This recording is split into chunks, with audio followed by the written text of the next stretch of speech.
They all said John didn't need a woman, least of all a wife bought off some train schedule. He'd buried his young bride 20 years back and told himself he'd rather face the silence of a lonely ranch than the noise of a stranger's footsteps in his hall. But what he missed, what no one saw, was that silence can grow heavier than grief until even the strongest man longs for a voice to break it. That morning, Bitterbrush Station was buzzing with dust and rumors, but John only came for supplies. He wasn't expecting to see her Clara, 50 years old, plain dress, worn thin from the miles, eyes red from holding back more tears than any soul should have to carry. She stepped off that train like a woman bracing herself for one last disappointment, and then a single tear slid down her cheek. Something in John broke open. He had sworn never to want again, never to need again. Yet in that single tear, he saw the weight of his own years, the quiet ache of being unwanted, unseen, pushed aside as too old, too much, too little. The men at the depot laughed behind their hands. That one's past her prime, someone muttered. Not much use but to cook. And Clara heard every word. Her back stiffened, her chin lifted, but her eyes told the story of someone who'd been bruised before cast off like yesterday's news. That was the moment, the spark in the ashes of John's heart. He didn't need to marry, didn't plan to, but suddenly the idea of her walking into someone else's loneliness seemed unbearable. What came after was not a love at first sight, not a fairy tale. It was harder, slower, more fragile. For Clara carried secret scars from years of rejection, and John carried guilt, a ranch haunted by silence and the memory of another woman. But here's the question that pulls us forward. What happens when two people, each convinced their story of love is finished, find themselves standing at the edge of a new chapter? Will Clara's quiet strength be enough to heal a man who swore never to feel again? And will John's simple kindness be enough to convince a woman who's been tossed aside that she is worth choosing, worth keeping, worth loving? The year was 1889, and the little town of Silver Creek lived on the rhythm of the railroad. For most folks, the whistle of an incoming train meant letter supplies or family returning home. For Clara May, 50 years old and worn by decades of hardship, the sound of a train was something else entirely. It was the sound of endings and the faint chance of a beginning. Clara had once been called too plain to catch a husband, then too stubborn when she refused the older widower her family had forced her to marry. Life had named her many cruel things, too barren when no children came, too old when her husband abandoned her for someone younger, too heavy when the years of sorrow etched themselves into her body. Yet through all of it, she remained steady. She cooked for neighbors in lean winters, tended sick children when their mothers were too tired, and carried her loneliness like a shawl she refused to let drag on the ground. By 50, Clara believed the world was done with her. She carried no illusions of love or soft embraces. What she wanted now was a roof that did not leak, a patch of earth where her hands might plant seeds and watch them grow. That was why she had answered the mail order notice, not with hope, but with weary resignation. And so she stood on the wooden platform, her small trunk at her feet, the hem of her dress stained with dust from towns that had only ever offered her scorn. The train hissed and exhaled, metal groaning, as though reluctant to stop. She dabbed at her eyes with a threadbare handkerchief, ashamed of the tears that slipped through, despite her will. On the other side of that platform stood a man named John Avery, a rancher in his late 50s, tall, broad-shouldered, his hair more gray than black. Folks said he was a hard man, not unkind, but closed off ever since his wife had died 15 years earlier. He had told anyone who would listen he'd never take another bride. Yet there he was, boots planted firm in the dirt, staring as the passengers descended. When his eyes found Clara, her trembling hands, the single tear shining on her cheek, something inside him shifted. Not pity, not surprise, but recognition. Like two weary souls who had carried their loneliness so long they could see it mirrored in each other. Clara lowered her gaze, expecting dismissal. She had been dismissed all her life. But John did not look away. He took a slow step forward, hat in hand, and though his voice was gravelly from years of silence, it carried something steady when he spoke. "You've come a long way," he said. "No need to cry here. Not anymore." The whistle blew one last time, and the train pulled away, leaving dust and the first threads of a story neither of them expected to live. She thought she was only stepping into another cage, and he thought his heart had gone too cold to open again. Yet something in that single glance began to crack the silence around them both. The wagon wheels groaned as John guided his team of horses along the dusty road, leading away from Silver Creek. Clara sat stiffly beside him, hands folded tightly in her lap, the small trunk wedged between her knees like a shield. The silence was not unfriendly, but it was heavy, the kind of silence that comes when two people have lived too long with their own thoughts and are unsure how to share them. John glanced at her once or twice, catching the way her eyes traced the horizon. She was not a delicate woman, not like the brides he sometimes saw stepping off trains, bright-eyed and fresh-faced. Her hair was streaked with gray, her shoulders broad, her hands worn with work. But there was a steadiness in her posture that stirred something deep in him, the same way a river moves beneath a frozen surface. "You've traveled far?" he finally asked. His voice was low, careful, as though unused to small talk. Clara nodded, not looking at him. "Far enough. Each mile felt like leaving another piece of myself behind." John tightened his grip on the reins. He wanted to ask what pieces she had lost, but he sensed the answer would carry too much weight for a first conversation. So he only said Silver Creek is the last stop. Not much further now. The road wound upward, the landscape shifting from barren plains to the first hints of pine forest. As they rode, Clara noticed the details of his life etched in small signs, the calluses on his hands, the patch coat at his elbow, the way he scanned the sky as though always watching for storms. He was a man who lived by endurance, not ease. At dusk, the ranch came into view, a modest house weathered by years of wind, its porch leaning slightly, the barn standing stubborn against the horizon. It was not grand, but it was solid, a place built by hands that believed in staying. John helped her down from the wagon, not with the careless grip of duty, but with quiet respect, as if he knew she did not want to be touched without dignity. He carried her trunk to the porch, then opened the door. Inside, the air smelled of pine and wood smoke. The furniture was simple, the room sparse, but everything bore the marks of careful upkeep. He showed her a small room at the back bed, neatly made, a quilt folded across it, a washstand by the window. "This will be yours," he said simply. Clara touched the quilt with trembling fingers. It was worn, but it had been mended many times with steady hands. She thought of the many beds she had lain in, before some cruel, some cold, none truly hers. For the first time in years, she let herself breathe a little deeper. That night, as she sat at the small wooden table across from him, spooning stew into her bowl, Clara caught John watching her, not with judgment, but with something softer. She lowered her eyes quickly, unused to being seen in such a way.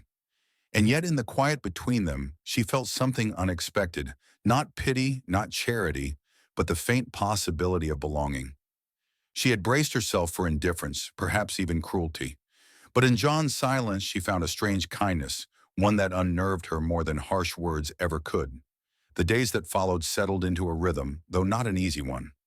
John rose before dawn, his boots echoing across the wooden floorboards as he set out to tend the cattle. Clara woke soon after, her body still stiff from years of traveling and toil, yet her hands itched to be useful. She cleaned the kitchen, mended torn shirts, and learned the creak of every floorboard in that house. But with every task, shadows pressed close. At the well one morning, Clara leaned on the bucket's rope and caught her reflection in the water lines, etched deep around her eyes, shoulders broader than most men's wives, hair pulled tight to hide the silver. She remembered her father's voice, too big to be wanted. She remembered the years of being bartered, dismissed, and quietly despised. Standing there, she felt again the sting of being too much and not enough all at once. That night, when John came in with dust on his coat and hunger in his eyes, Clara served him stew she had made from scratch. He ate without complaint, but the silence between them thickened. Finally, he said softly, "You've done more in a week than I've done all winter." Clara froze, spoon hovering midair. The words should have been kind, but her chest tightened. "You don't need to thank me," she murmured, sharper than she meant. "I've only ever been expected." John studied her, his brow furrowed, but he didn't press. He only said expectation and kindness aren't the same thing. The words lodged in her heart like a splinter. Days later in town, Clara felt the eyes of strangers. She heard the whispers just loud enough to sting mail-order bride. Past her prime. Rancher must be desperate. She kept her head high, but inside she folded smaller and smaller. When they returned home, John noticed her silence. "Did someone speak against you?" he asked. She hesitated, then shook her head. It doesn't matter. I've heard it all before. But it did matter. Every word reminded her of years' stolen dignity denied. And though John offered her steady silence, she could not yet trust it. Could a man who never wanted a bride truly see her as anything but burden? That night, Clara sat by the window of her small room quilt, wrapped tight, staring at the moon. John's voice drifted faintly through the walls as he hummed an old hymn while sharpening tools. It was a sound both tender and foreign, and it stirred something she didn't want to name. Because hope for her had always led to heartbreak, Clara was beginning to feel the stirrings of care where she had expected only survival.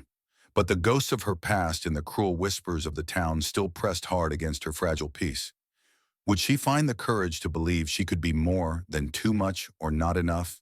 Or would the old wounds drive her away before love had the chance to grow?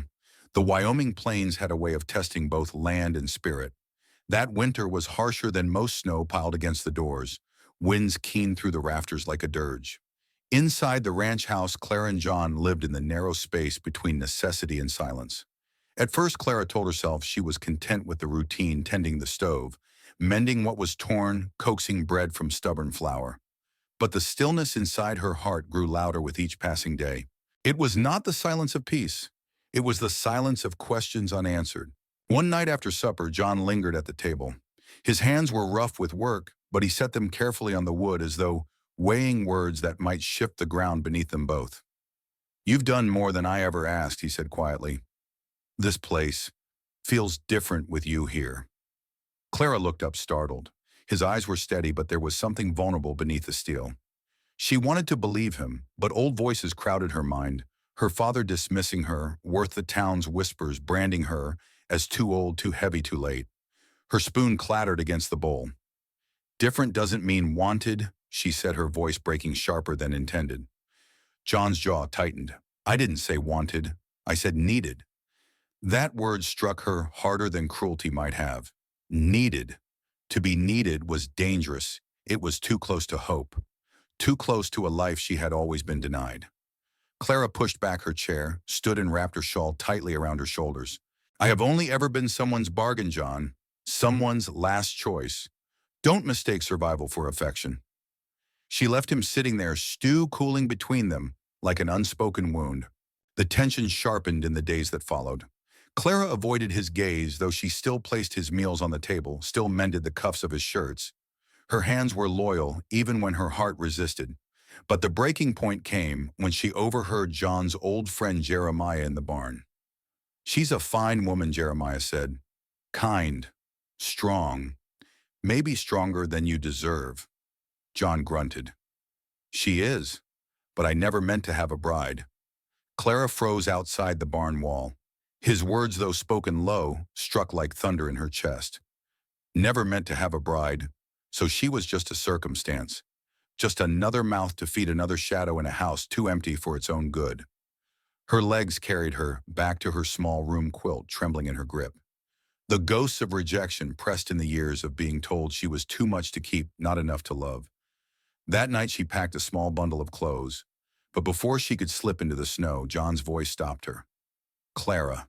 He stood at the doorframe, eyes not angry but pleading. He saw the bundle, the way her hands shook around it. For the first time, the quiet man who had held back for so long spoke with urgency. "Don't go." Her throat tightened. "Why?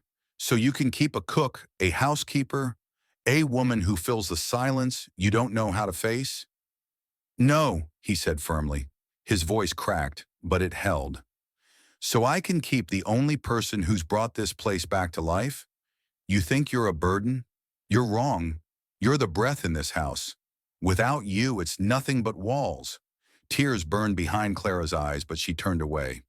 Too many times she had been told words sweeter than these, only to be cast aside. "I can't believe that," she whispered. And yet when John reached out, not to hold her back, but to place a lantern in her hand so the snow wouldn't swallow her whole, Clara felt something shift. He wasn't chaining her. He was lighting her way, even if it meant losing her. She didn't leave that night, but she also didn't stay with certainty. Instead, she lay awake staring at the ceiling beams, torn between the urge to run from disappointment and the deeper urge to trust what her heart had long been denied. Clara stood at the edge of escape, haunted by old wounds, yet tethered by a new kind of care she did not fully understand. John's words had cracked something open, but could she believe them? Would she choose to flee before heartbreak struck again, or dare to risk staying in a place that might finally mean home? The Wyoming winter pressed on, fierce and unrelenting. Snowbanks towered against the ranch walls, and the wind screamed through the eaves like some ancient spirit. Yet inside John Thornton's house, a quieter storm raged. Clara lived in hesitation, her packed bundle still hidden beneath the bed. She had not left, but she had not fully stayed either. The silence between her and John was no longer neutral. It was brittle, ready to splinter at the slightest touch. She went about her task with steady hands, but her eyes lingered on the door too often. John, for his part, worked harder than ever, chopping wood long past dark patching fences beneath falling snow as though labor could drown the truth. But silence has its limits. It happened one night when the cattle broke loose in the storm. The barn door had been wrenched open by the wind, and shadows of frightened animals moved wildly in the snow. John rushed out, a lantern in hand, coat flapping against the storm. Clara stood at the window, heart pounding, then grabbed her shawl and followed. The cold bit into her skin, the snow dragging at her skirts, but she pressed on.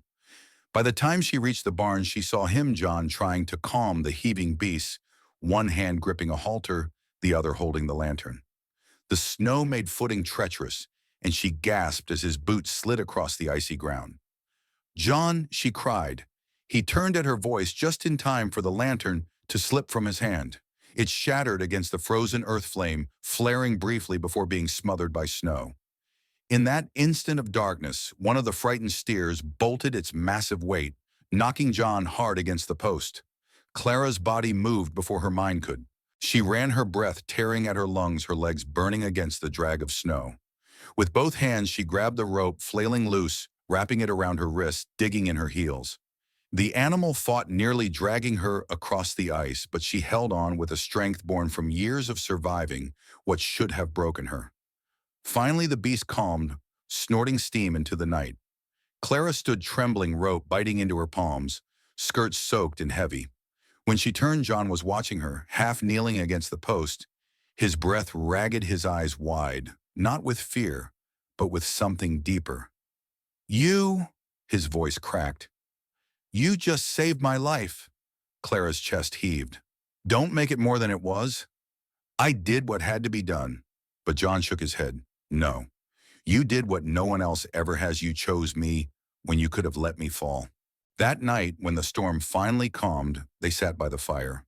John's side was bruised, his shirt torn, but his gaze never left her face. "I told myself I didn't want a bride," he admitted.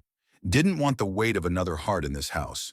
But you, Clara, you've shown me something I'd forgotten. That a home isn't built by walls or work, but by the people who dare to stay when it's hardest." Clara stared into the flames. Her voice was soft but steady. "I've stayed before, John, and every time I was left behind. Words don't mend those breaks." He leaned forward, his voice low, deliberate. "Then I won't give you words. I'll give you days, as many as I have left. Every one of them to prove that I don't see you as a burden or a bargain, but as the very reason this house breathes again." Clara's throat tightened. For years she had lived with silence, but this silence, the one stretching now between his promise and her trembling hope, felt different. It felt alive. That night she did not unpack her bundle, but for the first time she slid it farther under the bed, as if she wasn't ready to keep running. The silence that had once separated them began to unravel thread by careful thread, replaced not with grand declarations, but with the steady rhythm of two souls daring finally to be seen. Clara had faced storms before, storms of cruelty, storms of loss, but this one left her standing in a warmth she could scarcely believe. John's words planted something fragile yet fierce inside her heart. The days after the storm carried a strange gentleness, as though the land itself had grown tired of its own rage. Snow still blanketed the Wyoming hills, but the sun returned in measured intervals, dripping icicles from the eaves and casting long shadows across the Thornton ranch. Inside the cabin, Clara found herself moving differently, her steps lighter, her silences less guarded. She still rose early to tend the stove, her hands kneading bread as the dawn's first light spilled across the wooden table. Yet now when John entered from the barn brushing snow from his shoulders, she allowed her eyes to meet his. She even found herself waiting for those rare but steady words of his that seemed to anchor her more than she dared admit. One morning, Clara found something folded neatly on the table. It wasn't food or a tool, but a length of fabric, dark green wool, coarse but warm. She touched it gingerly, her fingers tracing the seams. "Thought you might sew yourself something for Sundays," John said from the doorway, his voice gruff, almost embarrassed. "Figured you deserve more than patched aprons." Clara swallowed hard, the lump in her throat rising like a tide. For years she had been clothed in other people's discards, draped in the reminder of her own lesser place. This small bolt of fabric was more than cloth. It was dignity folded and placed into her keeping. She managed a smile. "You'll regret it when I botch the stitches." He chuckled softly. "I doubt that." But as warmth began to seep into her days, shadows of the past returned to test her resolve. One afternoon, Clara ventured into town for flour. The stares came as expected, but sharper now weighted with gossip. She overheard two women near the mercantile whispering, "Heard Thornton brought in a mail-order cast-off. More like a servant than a wife. You'll see she won't last come spring." Clara's grip tightened around her basket. Once those words would have shattered her into silence. But now something within her resisted. She straightened her back, walked past them without a flinch, and bought her supplies with a calm dignity that quieted the room. On her way out, she found John waiting by the wagon. His sharp eyes caught the tremor in her hands. "They'll tire of talk," he said simply. "But I'll never tire of standing by you." For the first time in years, Clara believed it. The weeks that followed became a season of reckonings. Clara began to leave small traces of herself around the house, lavender tucked in a jar by the window, fresh curtains sewn from scraps. A hymn hummed quietly while she worked. Slowly the home shifted from a place of grief into a living space warmed not just by firewood, but by her presence. And John noticed. He lingered at the table after supper, not rushing back to his tools. He left his axe on the porch a little earlier, sitting instead with a cup of tea she had brewed. Their conversations were still sparse, but silence had softened into comfort. One evening, as twilight painted the plains with streaks of rose and gold, Clara sat mending one of John's worn shirts by the fire. He approached quietly, carrying a small wooden box. Setting it on the table, he slid it toward her. She frowned curious and lifted the lid. Inside lay a simple, silver hairpin tarnished at the edges, but gleaming faintly in the firelight. "It was my mother's, John," said his voice low. "Been sitting in a drawer for near 20 years. Figured it ought to be worn by someone who makes this place feel alive again." Clara's breath caught.